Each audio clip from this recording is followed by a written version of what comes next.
पहली लड़ाई के लिए दोनों ही टीमों की प्लेइंग 11 है तैयार, लेकिन भारत को लगा है बड़ा झटका क्योंकि मैच विनर खिलाड़ी हो चुका है बाहर। जी हां, भारत और न्यूजीलैंड के बीच 3 ओडीआई मुकाबलों की सीरीज का पहला मुकाबला बड़ौदरा के नए नवेली स्टेडियम में वह शुरू ही होने जा रहा है। लेकिन इस मुकाबले से ठीक पहले भारत को बहुत बड़ा झटका लगा है।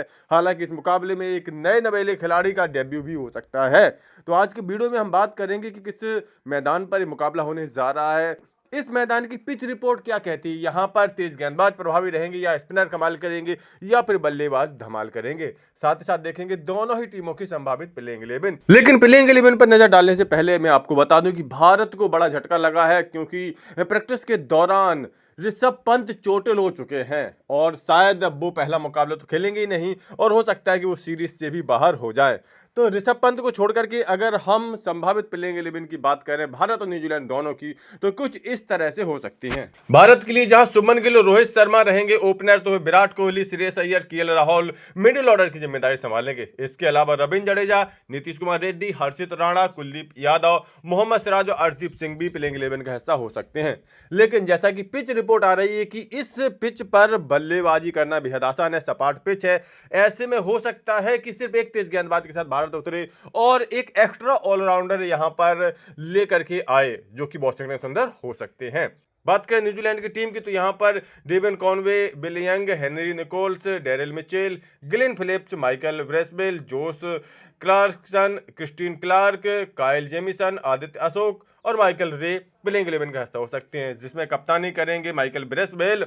जबकि क्रिस्टीन क्लार्क नामक एक नए नवेले खिलाड़ी का यहां पर हमें डेब्यू देखने को मिल सकता है। इसके अलावा आदित्य अशोक जो कि भारतीय मूल के हैं, इन पर भी सबकी नजरें टिकी रहेंगी। बात करें इस मुकाबले की, तो बड़ौदरा की इस पिच पर पहली बार कोई अंतर्राष्ट्रीय मुकाबला खेला जा रहा है। आपको बता दें कि बड़ौदरा के इस मैदान पर अभी तक फर्स्ट क्लास मुकाबले ही खेले गए हैं। इस मैदान की पिच जो है वो सपाट है और यहाँ पर तेज गेंदबाजों को मदद कम मिलती है, इसीलिए माना जा रहा है कि चौके छक्कों की बौछार यहाँ पर हो सकती है, क्योंकि बल्लेबाजों के लिए इस पिच को काफी ज्यादा मुफीद माना जा रहा है, बल्लेबाजों के लिए मददगार माना जा रहा है। वैसे आपको बता दें कि न्यूजीलैंड के लिए सीरीज काफी अहम होने जा रही है। वैसे न्यूजीलैंड के कई प्रमुख खिलाड़ी इस टीम में शामिल नहीं है, लेकिन इसके बावजूद भी न्यूजीलैंड का प्रयास रहेगा कि वो इस सीरीज को जीते, क्योंकि आज तक न्यूजीलैंड भारत में कभी भी ओडीआई बायलैटरल सीरीज नहीं जीत पाई है। अगर भारत और न्यूजीलैंड के बीच बायलैटरल सीरीज के इतिहास की बात करें तो 1988 में पहली बार बायलैटरल सीरीज का कारवां शुरू हुआ था और तब से लेकर के अब तक 7 ओडीआई सीरीज भारत और न्यूजीलैंड के बीच खेली गई हैं, जिसमें कि सातों की सातों भारत ने ही जीती हैं। जी हां, 37 साल से न्यूजीलैंड भारत में एक भी ओडीआई बायलैटरल सीरीज नहीं जीत पाई है, यानी कि इंतजार काफी लंबा है। अगर हम इन बायलैटरल सीरीज के मुकाबलों की बात करें तो अब तक इन सीरीज में कुल 30 मुकाबले खेले गए हैं, जिनमें भारत ने 23 मुकाबले जीते तो न्यूजीलैंड ने सिर्फ और सिर्फ 7 मुकाबले ही जीते। यानी कि बायलैटरल सीरीज में ओडीआई फॉर्मेट की अगर बात करें तो न्यूजीलैंड की हालत काफी ज्यादा खराब है।